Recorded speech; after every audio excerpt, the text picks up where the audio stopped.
अस्सलाम वालेकुम guys, hello and welcome back to my YouTube channel.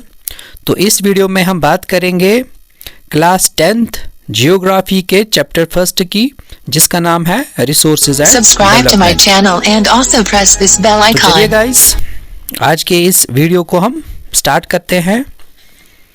हम बहुत सारी चीज़ें अपनी डेली लाइफ में इस्तेमाल करते हैं जिनको हम रिसोर्सेज कहते हैं। क्या इसका मतलब ये है कि जो कोई भी हम चीज़ इस्तेमाल करते हैं इसको हम रिसोर्स कहेंगे? ऑफ कोर्स यस, इनको हम रिसोर्स ही कहेंगे। तो इस वीडियो में हम इन्हीं रिसोर्सेज के बारे में पढ़ेंगे। So when we use something to satisfy a need it becomes a resource. इसका क्या मतलब है? इसका मतलब ये है कि जो कोई भी चीज़ हम इस्तेमाल करते हैं in order to satisfy a need, इसको हम रिसोर्स कहते हैं। तो क्या सारी चीज़ों को हम रिसोर्स कह सकते हैं? ऑब्वियसली यस, लेकिन अगर हमें पता होगा कि इस चीज़ को कैसे इस्तेमाल करना है, फॉर एग्जाम्पल जो मिनरल्स हमारी अर्थ में पाए जाते हैं वो तभी रिसोर्सेज बन सकते हैं जब हमें उस चीज़ के बारे में नॉलेज होगी कि इनको एक्सट्रैक्ट कैसे किया जा सकता है, और एक्सट्रैक्ट करने के लिए हमारे पास टेक्नोलॉजी भी होनी चाहिए जिससे हम इन मिनरल्स को एक्सट्रैक्ट कर सकते हैं और अपनी नीड के हिसाब से उनको यूज़ कर सकते हैं। तो इसका मतलब ये है कि एक रिसोर्स इकोनॉमिकली फिजिबल होना चाहिए। सपोज़ करो कि हम कहीं से कोई मिनरल एक्सट्रैक्ट करते हैं और हम ये एक्सपेक्ट करते हैं कि हमें अच्छे खासे पैसे मिलेंगे इसके, यानी कि गुड रिटर्न्स हमें मिलेंगे। लेकिन जब हम देखते हैं कि जो हमारा लेबर था या जो हमारी टेक्नोलॉजी उसमें हमें लगी, उसमें हमें ज़्यादा खर्चा हुआ as compare to the yield of that mineral, तो उसको हम रिसोर्स नहीं कह सकते हैं। इसलिए मैंने बोला कि एक मिनरल इकोनॉमिकली फिजिबल होना चाहिए। एक और चीज़ इम्पॉर्टेंट है, वो ये है कि मिनरल्स को एक्सट्रैक्ट करने के लिए किसी भी सोसाइटी की कोई ऑब्जेक्शन नहीं होनी चाहिए इन टर्म्स ऑफ एथिक्स और traditions. So based on these perspectives हम रिसोर्सेज को डिफाइन करते हैं।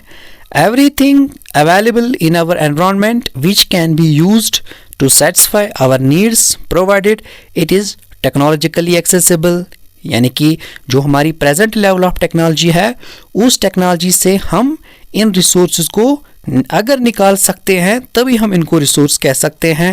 And it should be economically feasible, जो मैंने ऑलरेडी आप लोगों को बोला है, and it should be culturally acceptable. तो इनको हम क्या कह सकते हैं? इनको हम रिसोर्सेज कह सकते हैं। तो तभी हम इनको क्या कह सकते हैं? ये एक रिसोर्स है। So a resource that is naturally available to us is called a natural resource. लेकिन एक नेचुरल रिसोर्स को हम किसी दूसरे रिसोर्स में भी कन्वर्ट कर सकते हैं। फॉर एग्जांपल हमारे पास आयरन ओर है जो कि एक नेचुरल रिसोर्स है।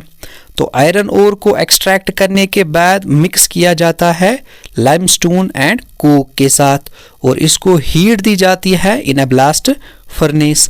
इस टेक्नोलॉजी से हम आयरन ओर को स्टील में कन्वर्ट करते हैं। इसका मतलब ये है कि हमें harmonious interaction between the nature and technology होनी चाहिए, सो डैट कि जो हमारे पास ऐसी चीज़ें हैं जिनको हम ऐसे ही इस्तेमाल नहीं कर सकते हैं, वो कन्वर्ट होके यूजफुल फॉर्म में हम तक पहुंच जाए।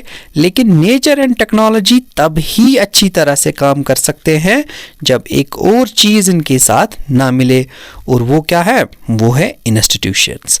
फॉर एग्जांपल आयरन ओर को स्टील में कन्वर्ट करने के लिए हमें माइनिंग इंडस्ट्रीज सेटअप करनी पड़ेगी। तो स्टील बनाने के लिए हमें स्टील इंडस्ट्रीज़ या आयरन एंड स्टील इंडस्ट्रीज़ की ज़रूरत पड़ेगी। अब हमने स्टील बनाया, लेकिन इसके फर्दर डिस्ट्रीब्यूशन के लिए हमें मार्केट्स की ज़रूरत है। इन सभी को हम इंस्टीट्यूशंस कहते हैं। Now let us talk about the types of resources. So on the basis of origin we have two types of resources.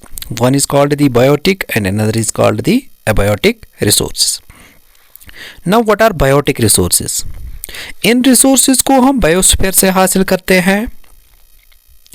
और इनके पास लाइफ भी होती है, जैसे कि लाइव स्टॉक है, ह्यूमन बींग्स है, फ्लोरा एंड फाना है, फिशरीज है। इन सभी को हम बायोटिक रिसोर्सेज कहते हैं। जो दूसरा रिसोर्स है वो है एबायोटिक रिसोर्सेज।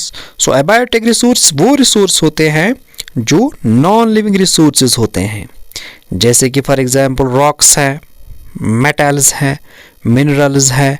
ये सभी चीज़ें जो हैं ये इंक्लूड होते हैं एबायोटिक रिसोर्सेज में। So on the basis of exhaustibility, exhaustibility के बेसिस पे भी हमारे पास जो रिसोर्सेज होते हैं उनके दो टाइप्स होते हैं। एक होता है रिन्यूएबल रिसोर्सेज, दूसरे होते हैं नॉन रिन्यूएबल रिसोर्सेज।